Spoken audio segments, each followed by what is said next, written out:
তাহলে এই প্যানেলে 8% আর 12%, 11, 12, 9, 10-এর ক্ষেত্রে এইটা ছাড়া আর কোনো দুর্নীতি কিন্তু এখনও পর্যন্ত প্রমাণিত নয়। কেউ যদি কারোর উপর দোষ চাপায় তাহলে দোষটা প্রমাণ করার দায়িত্ব যে দোষ চাপাচ্ছে তার উপর, দোষীর তো নয়।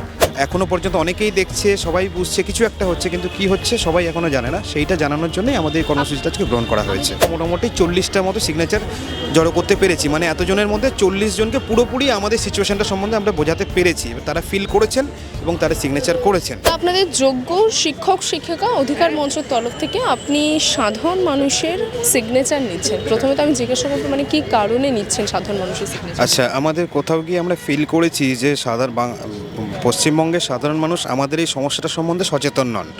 তো আমাদের মনে হয়েছে যে আমাদের এই গণ্ডি থেকে বেরিয়েও সাধারণ সমাজে মিশে গিয়ে তাদেরকে আমাদের সমস্যাটা সম্বন্ধে অবগত করা উচিত, এটা আমরা ফিল করেছি। তার জন্য আমরা যে অভিযানটা আজকে নিয়েছি সেটা হচ্ছে আমরা মেন 5টা জায়গায়, দমদম, শিয়ালদা, ধর্মতলা, হচ্ছে আমাদের শ্যামবাজার, আর আরেকটা জায়গা কী হয়েছিল, মোটামুটি এই পাঁচটা জায়গায় আমরা টিম পাঠিয়ে দিয়েছি। তারা সই সংগ্রহ করছে, বিভিন্ন মানুষজনের সঙ্গে তাদের সঙ্গে কথা বলছে, সাধারণ মানুষের সঙ্গে কথা বলছি, আমরা ধরে ধরে কথা বলছি, তাদের আমাদের সিচুয়েশন সম্বন্ধে অবগত করছি। তারা অনেকে বুঝছেনও, এবং যারা আমাদের কথায় কনভিন্স হচ্ছেন তারা আমাদের সঙ্গে সলিডারিটি দেখিয়ে তারা এইখানে এটা পড়ে, আমাদের এই দাবিগুলো পড়ে সেখানে সিগনেচার করছেন। তো এটার মাধ্যমে আমরা সাধারণ মানুষের সমর্থন চাইছি। মানে এখানে দাবিগুলো কি কি রেখেছে? দাবিগুলো হচ্ছে যে মানে দুর্নীতির কত আছে, পার্সেন্টেজটা কত আছে সেটা জানাচ্ছি আমরা কারা সেটা তাদেরকে ক্লিয়ার করছি, এবং এসএসসির কাছ থেকে আমরা কী দাবি করছি, মানে অর্থাৎ সেগ্রিগেশন করে দিতে হবে।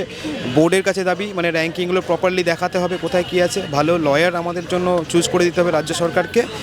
আর হচ্ছে যে আমাদের যে একটা বদনাম, যে যারা বাইরে বসে আছে তারাই শুধু যোগ্য আর যারা প্যানেলে চাকরি করছে তারা অযোগ্য, এই যে বদনাম, এটা ঘোচানোর জন্য আমরা এটা করছি। কারণ আমরা সবাই জানি, তথ্যভিত্তিকভাবে যদি আমরা দেখতে যাই তাহলে এই প্যানেলে 8% আর 12%, 11, 12, 9, 10-এর ক্ষেত্রে এইটা ছাড়া আর কোনো দুর্নীতি কিন্তু এখনও পর্যন্ত প্রমাণিত নয়।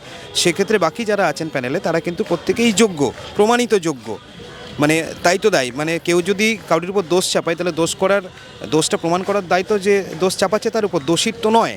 তো সেক্ষেত্রে যেখানে আমাদের এগেনস্টে কোনো অ্যালিগেশনস নেই সেখানে আমরা এই দুর্নামটা নেব কেন? তার জন্যে মানুষ যাতে আমাদের সঙ্গে সমব্যথী হয়, হ্যাঁ, এমপ্যাথি করে, সিম্প্যাথাইজ করে আমাদের সঙ্গে, তার জন্য আমরা সাধারণ মানুষকে অবগত করাচ্ছি যে আমাদের সিচুয়েশনটা কী হয়েছে, আমরা কতদিন ধরে এখানে এই বসে আছি আমাদের এই খোলা আকাশের নিচে। তো মানুষ এখনও পর্যন্ত অনেকেই দেখছে, সবাই বুঝছে কিছু একটা হচ্ছে, কিন্তু কি হচ্ছে সবাই এখনও জানে না। সেইটা জানানোর জন্যই আমাদের এই কর্মসূচিটা আজকে গ্রহণ করা হয়েছে। আপনাদের অনেকটা সিগনেচার হয়ে গেছে। হ্যাঁ, অনেকগুলোই হয়েছে। সাধারণ মানুষের সঙ্গে কথা বলে যারা সিগনেচার করেছে, হ্যাঁ, কি মানে কতটা বার্তা তাদের কাছে পৌঁছাতে পেরেছেন বা তাদের তরফ থেকে কী প্রতিক্রিয়া পেয়েছেন?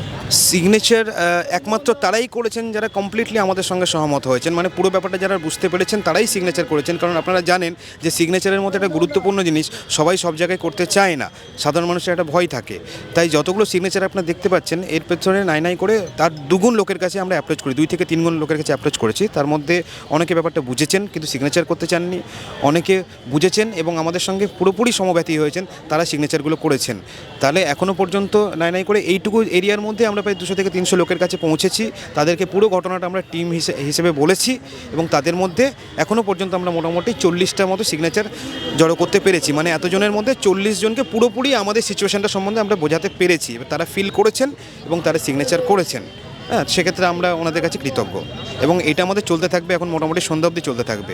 আচ্ছা, আপনাদের আজকের এই কর্মসূচিতে যে সিগনেচারগুলো আপনারা মানে জোগাড় করছেন বা বলতে পারি এখানে রয়েছে, এগুলো কি পরবর্তীতে কোনো রকমভাবে আপনারা ব্যবহার করবেন? মানে আপনারা যেহেতু ডেপুটেশন একদিন আগে বিকাশ ভবনে দিয়ে এসেছেন এই ধরনের কাছে।